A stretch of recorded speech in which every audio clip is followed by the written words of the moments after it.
آج ذکر خیر کرتے ہیں حضرت مصعب بن عمیر کا، جو قریش کے اعلیٰ گھرانے کے چشم و چراغ تھے۔ اعلان نبوت سے قبل ایسی شاہانہ زندگی بسر کرتے تھے کہ دیکھنے والے انہیں دیکھ کر اش اش کر اٹھتے تھے۔ باپ کا انتقال ہو چکا ہے، لیکن باپ دولت بہت چھوڑ کر گیا، لہٰذا ماں اپنے بیٹے کو بڑے لاڈ پیار سے پال رہی ہے۔ وہ اپنے بیٹے کو زمانے کا اعلیٰ ترین لباس پہنایا کرتی تھی۔ کہا جاتا ہے کہ اتنا مہنگا لباس اس وقت مکے میں اور کوئی نہیں پہنتا تھا جتنا مصعب بن عمیر پہنا کرتے تھے۔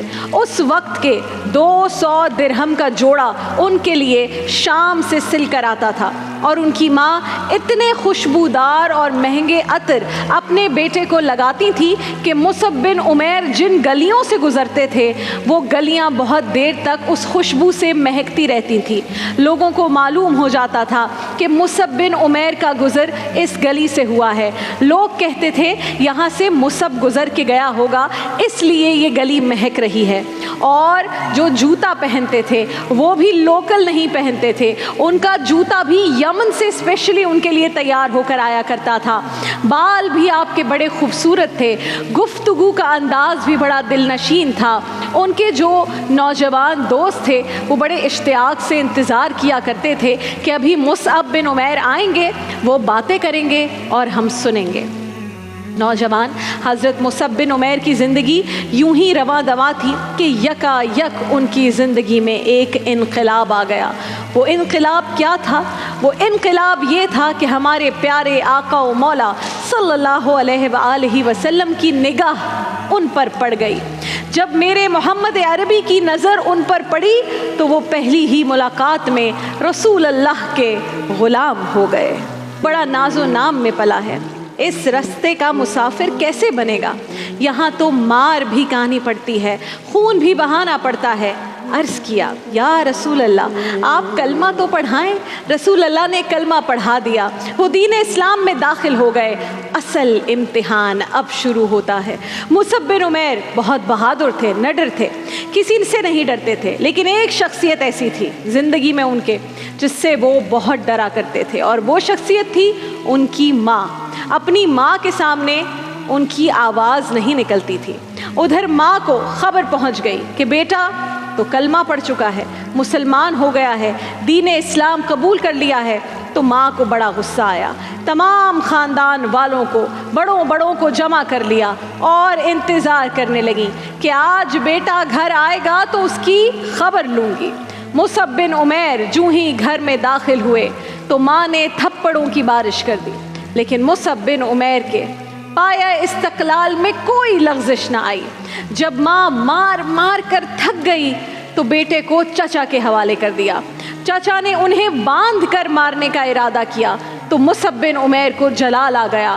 فرمایا جہاں تک ماں کی بات تھی تو میں نے مار کھا لی، لیکن اب اگر مجھے کسی نے ہاتھ بھی لگایا تو میرے ہاتھوں وہ قتل ہو جائے گا۔ ان کا چچا اور وہاں موجود لوگ جانتے تھے کہ مصعب جس چیز کا ارادہ کر لیتا ہے اور جو کہہ دیتا ہے تو کر کے چھوڑتا ہے، تو کسی نے انہیں پھر مارنے کی ہمت نہ کی۔ جب ماں نے دیکھا کہ یہ تو دین اسلام سے پیچھے ہٹ ہی نہیں رہا تو غصے میں کہا کہ اگر تم محمد کے دین کو نہیں چھوڑ سکتے تو پھر اس گھر کو چھوڑ دو۔ بہت بڑا فیصلہ تھا، زندگی کا اہم ترین فیصلہ۔ ایک طرف دنیا ہے، دنیا کی تمام مال و دولت ہے، اعلیٰ پوشاکیں ہیں، مہنگی خوشبوئیں ہیں، دوسری طرف دین اسلام ہے۔ ایک عاشق رسول کے لیے بھلا دنیاوی چیزوں کی کیا حیثیت؟ لہٰذا مصعب بن عمیر نے ایک مومنٹ ضائع کیے بغیر، ایک لمحہ ضائع کیے بغیر فرمایا کہ ٹھیک ہے میں جا رہا ہوں۔ حضرت مصعب بن عمیر کی ماں نے تو سوچا تھا کہ گھر چھوڑنے کا سن کر بیٹے کے ہوش ٹھکانے آ جائیں گے، لیکن یہ کیا، یہ تو گھر چھوڑنے کے لیے ایک لمحے میں تیار ہو گیا۔ غصے سے کہنے لگی یہ جو کپڑے تم نے پہنے ہوئے ہیں اس وقت، یہ بھی تو اسی مشرک باپ کی کمائی کے ہیں جس کے مذہب کو تم نے اب چھوڑ دیا ہے، کلمہ پڑھ لیا ہے، تو یہ کپڑے بھی اتار دو۔ مصعب بن عمیر نے کہا میری ماں میں اس پر بھی راضی ہوں، لیکن کم سے کم مجھے کوئی ایسے کپڑے تو لینے دو جن سے میں اپنا جسم ڈھانپ سکوں۔